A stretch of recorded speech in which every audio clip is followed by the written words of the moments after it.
In 2020, sovereign debt default hit a record high after Zambia became the sixth country to fail to repay its outstanding loans to the tune of $43 million in November. This came after Argentina, Belize, Ecuador, Lebanon, and Suriname also defaulted on their debt that same year. In fact, global debt has been on the rise since 2016. The coronavirus pandemic has accelerated borrowing, with governments spending billions of dollars to mitigate the economic impact of the crisis, often borrowing huge sums in the process to save jobs and livelihoods. The shortfall is funded by issuing government debt in the form of bonds. So, what happens when governments fail to pay back the investors who bought these bonds? In 2003, Iraq owed roughly $130 billion to its foreign lenders, making it the most indebted country in the world then.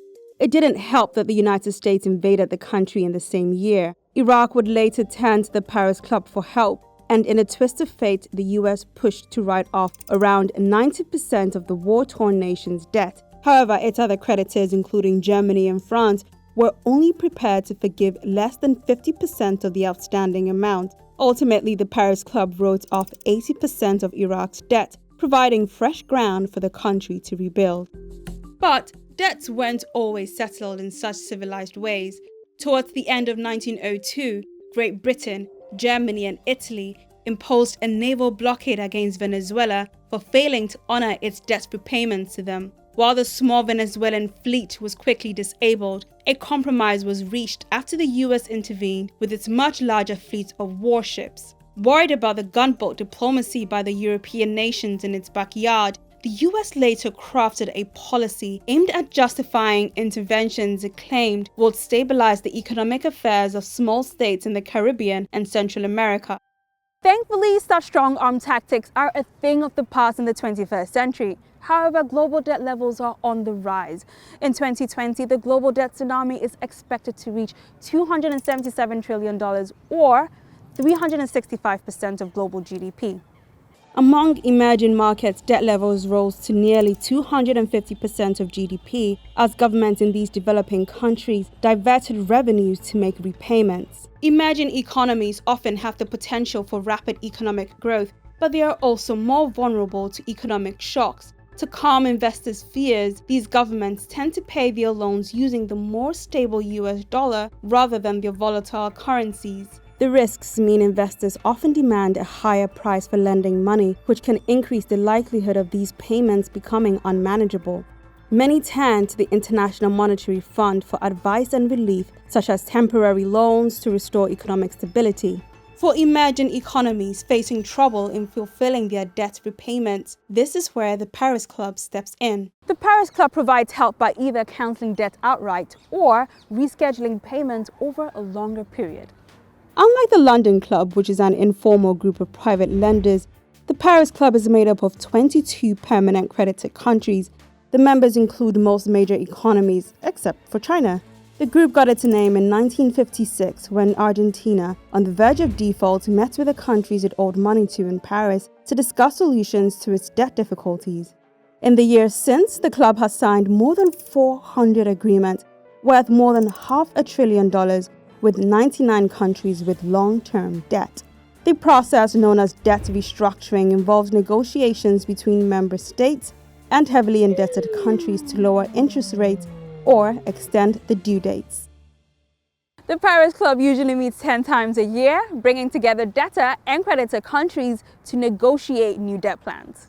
These negotiations are conducted before observers, typically from international organizations such as the United Nations, the International Monetary Fund, and the World Bank. The meetings, traditionally chaired by a senior official of the French Treasury, are responsible for ensuring the discussions align with the Paris Club's set of 6 principles built around compromise, negotiation, and consensus. These principles include being sensitive to the impact their actions have on others in the club and confidentiality. To be eligible for help, debtor countries need to have a track record of implementing or at least showing commitment to implementing economic reforms aimed at decreasing their total debt. A debtor country, when seeking relief from other non-Paris Club members, should also do so on comparable terms arranged with the group. Members of the Paris Club then tailor their decisions to the needs of each country they deal with, rather than adopting a one-size-fits-all approach.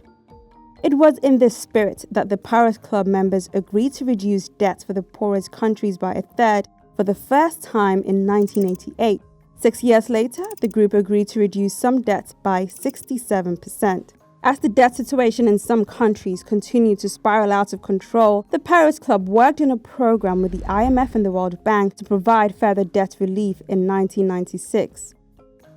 In April 2020, the Paris Club agreed to write off $1.4 billion owed by war-torn Somalia, making the impoverished nation the 37th country to qualify for debt relief under the HIPC initiative. But the Paris Club faces a challenge to its credibility and power because of China's absence.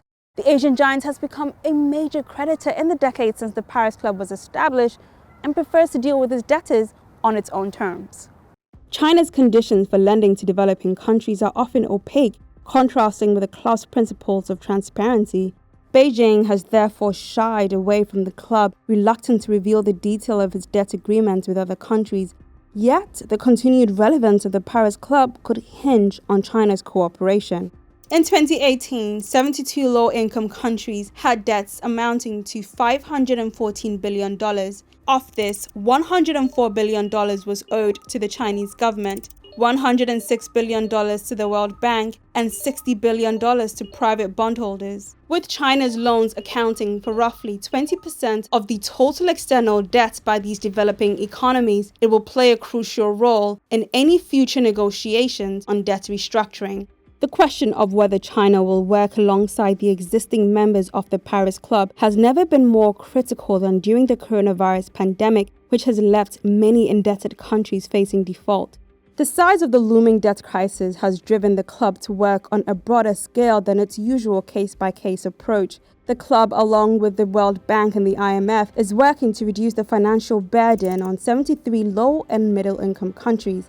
This initiative, known as the Debt Service Suspension Initiative, has seen around $12 billion worth of repayments due between May and December 2020, rescheduled to mid-2021. For low-income countries seeking debt relief, China's absence from the Paris Club complicates debt repayment while undermining the coordinated effort needed to fight the COVID-19 recession. Whether the Paris Club can find its voice amidst this global debt tsunami and the rise of China's economic might will impact the lives of millions for years to come. Thank you so much for watching our video. If you're on lockdown, we first want to know how you're coping, and secondly, your thoughts on the Paris Club and how it functions. Don't forget to subscribe.